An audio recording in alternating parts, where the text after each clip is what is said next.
Hello everybody, it's Foxy speaking, and welcome to another episode of Foxy's Fun Inspirational Chats.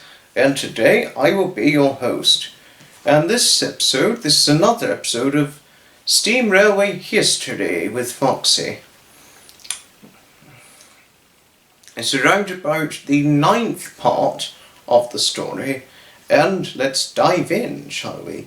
We did coverage of the Kent-Sussex Steam Railway on the last part, which was the last railway coverage we did and read about. And the next one after that is the Mid-Hants Railway, Hampshire. Mid-Hants Railway, Hampshire, Alresford, 7 miles, 11.5 kilometres east of Winchester. Take the train from London Waterloo and you can be sitting in a train of the Mid-Hants Railway in little over an hour simply by walking across the platform at Alton Station.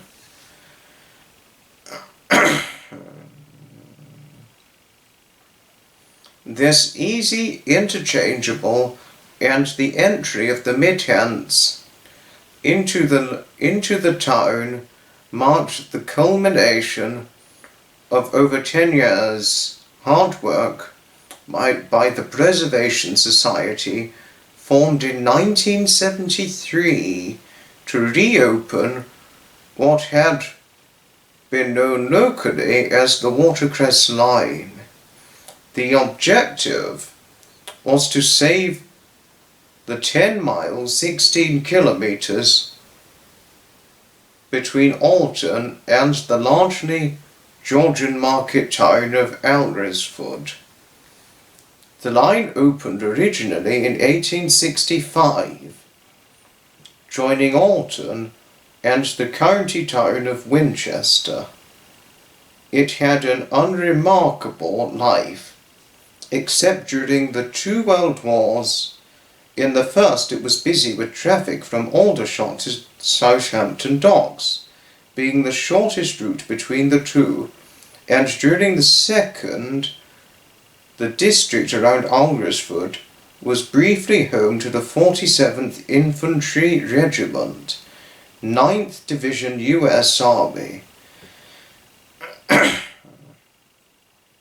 During the build-up to D-Day, the newly built Winchester bypass became a tank park, and many tanks were unloaded at Alresford Station.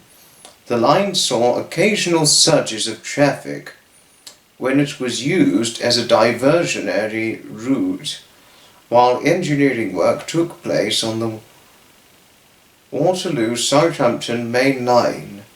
For this purpose, the London and South Western Railway, which soon took over the independent company that built the line, had insisted it be built to mainline standards. This was to prove a great boon to the Mid-Hants Railway. For one of the problems encountered by some preserved railways is that a branch line ancestry usually prevents the use of heavy locomotives. To cope with the often unprecedented passenger figures, many short trains have to be run with small engines, or the railway has to upgrade structures to accept heavier locomotives. Otherwise, the line's claim to fame was a preeminence in the dispatch of watercress. The pure chalk spring waters of the River Arle long ago fostered this industry, which continues today. For almost a century, the freshly gathered cress was packed into large wicker baskets, loaded at Alresford Station into ventilated vans, and sent up to London markets. a tradition which is perpetuated by the sale of watercress on Midhants trains.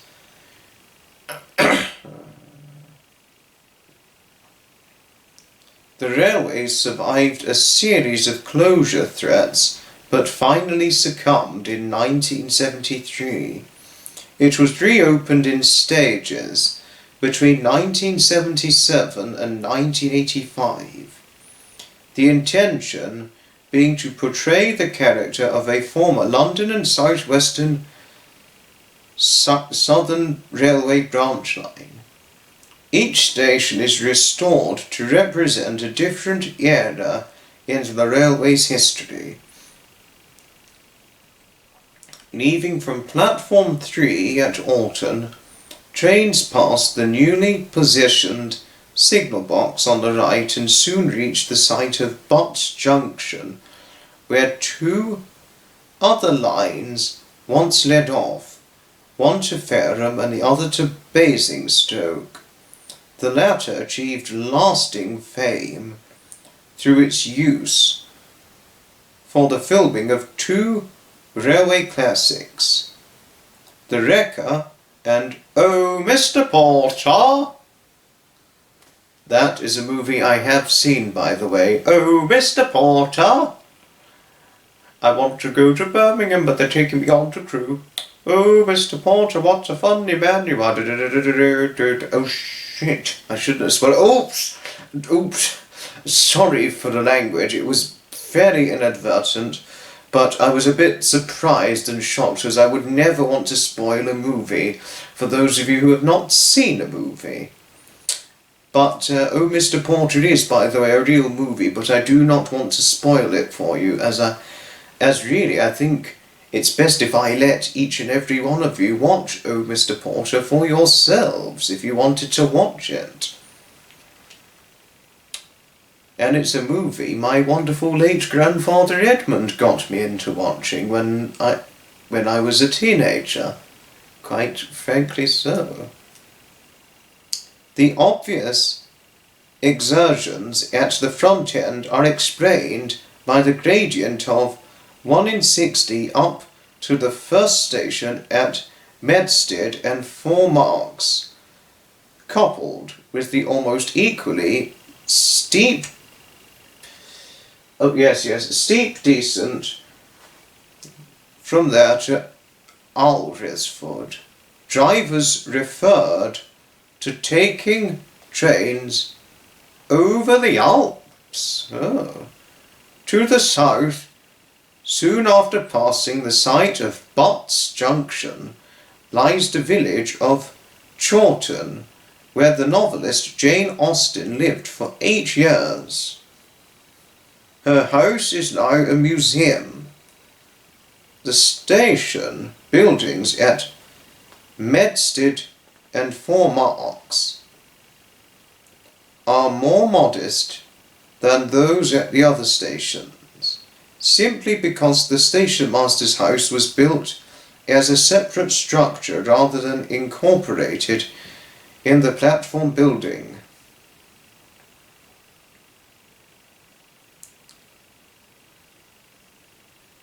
A vintage bus museum has been set up here, encouraging many to break their journey.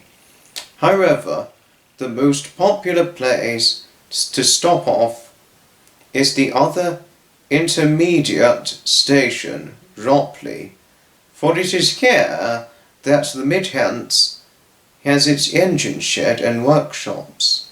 There is also a picnic area with playground facilities on an embankment, providing a grandstand view of the shedyard and departures on the main line.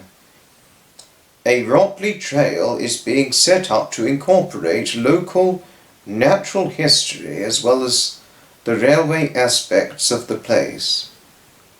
Most obvious to passengers is the ornate topiary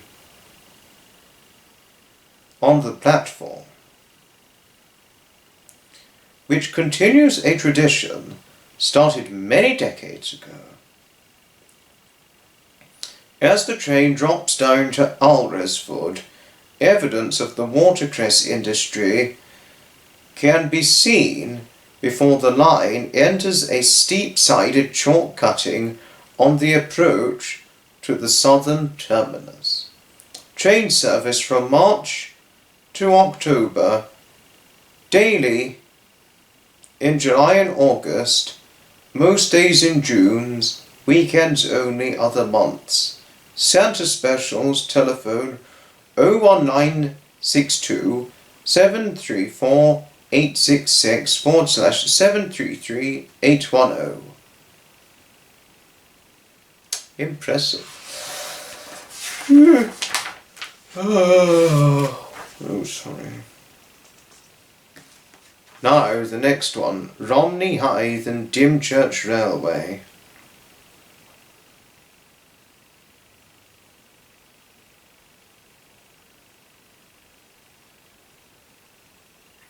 Miniature railways have a fascination of their own, not least for children, witnessed by the endearing popularity of the Romney Hythe and Dymchurch Railway since it opened in 1927. Although the number of miniature railways has mushroomed since World War II, the concept of the Romney Hythe and Dymchurch Railway remains unique. The reason for this is largely due to its creator, Captain Jack Hurry, who had the wealth to build a mainline railway in miniature with double-track, substantial stations and powerful locomotives capable of a sail speed of 75 miles per hour, 120 kilometers per hour. A strong commercial case for such lavishness would be hard to make. No miniature railway of comparable length has been able to justify more than a single line, for example, but with the rental income for a good chunk of central Melbourne in Australia, Captain Hurry did not have to worry about skeptical bank managers. To powder his trains, Hurry ordered 9 steam locomotives, 5 based on the elegant Pacific design by Sir Nigel Gresley for the London and North Eastern Railway, 2 freight types for aggregate traffic that never materialized, and a pair of Canadian-style Pacifics. Hurry particularly enjoyed his railway holidays there. The Duke of York, later King George VI, drove the first train into New Romney, and the railway soon became well known as the world's smallest public railway. It flourished during the 1930s and played its part in the defence of the Kent coast when an armoured train was built, sporting a couple of machine guns and an anti-tank rifle. Powered by a protected 482 Samson, it made regular forays from its dummy hill near Dymchurch. Some economies were made on the railway as the popularity of holidays abroad eroded its traffic during the 1960s, but new management following Hurry's death has helped to revive the railway's fortunes, and it remains one of the finest miniature railways in the world. Among many innovations is an observation car equipped with licensed bar. As well as being a tourist attraction, the Romney Hythe and Dymchurch Railway has a practical role in the community. Since 1977, it has carried about 200 children a day from the Dymchurch area to and from school in New Romney. Hythe is the largest resort on the line, with some fine Victorian hotels and the terminal station still has the only original overall roof spanning its 3 platforms.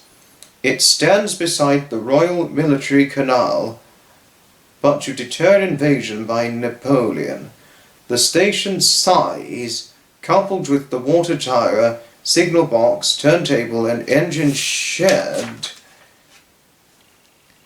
helped to create a mainline atmosphere. As the long train gathers pace under the signal gantry at the platform end, the line is fringed by back gardens on one side and the remains of the canal on the other. The pace quickens as the line enters open country with wide views of the flat land of Romney Marsh, renowned for smuggling activities following the decline of the Cinque Ports. In the distance can be seen the gently rising hills of Lympne, where its extraordinary castle built for Sir Philip Sassoon. Bowling along the flat land towards Dymchurch at about 25 miles per hour, the clickety-clack of the rail joints provides a sound almost consigned to history on all but secondary routes on modern railways. After one of the line's many level crossings, the train reaches Dungeness, which once had an overall roof, signal box and sidings. On the approach to the next station at Jefferstone Lane, look out for the bungalow in which E. Nesbit spent the last years of her life. Having achieved fame with the Railway Children, it is on the left as you enter the station and is named the Long Boat. Open fields, a shallow cutting and a tunnel under a main road proceed to the railway's headquarters at New Romney. Apart from the new attraction of watching engines coming off shed or shunting carriages, the station has a popular model exhibition with showcase models and 2 impressive model railways. Although the station has a huge new roof spanning the running lines, elements of Howie's original station survive, including the wooden clock tower. Wartime damage to the line between New Romney and Dungeness wrecked the train so badly that the second line was never replaced. Now trains can cross at one point. Romney stands on the section of the line that traverses one of the most unusual areas of Britain. For part of the way, the line is fringed by single-storey bungalows at Greatstone, most of them built during the 1930s and many still retaining the architectural character of that decade. The broad expanse of shingle that surrounds the 2 nuclear power stations and 2 lighthouses at Dungeness is for some an alienating and barren landscape, but for anyone with an interest in natural history, it offers a diverse selection of rare plants, with colonies of moths and butterflies, and is a sanctuary for birds. Having reached the end of the line, the 1904 lighthouse is a good reason to delay the return to New Romney with a rewarding panorama from the top. Train service daily from April to September and October half-term. Weekends in March and first half of October. telephone 01797 363 256 362 353. The end. Well, thanks everybody indeed for watching this next part of the Steam Railway History with Foxy from this very book itself. The next part should be around about the same, either 2 parts or possibly 3, but I shall see. We shall certainly see what it comes to, as said quite comparably on a similar note before. Thanks everybody indeed for watching this latest episode of the Foxy's Fun Inspirational Chats, and I shall certainly see you in the very next video. Ta-ta, another time. From Foxy. Oh.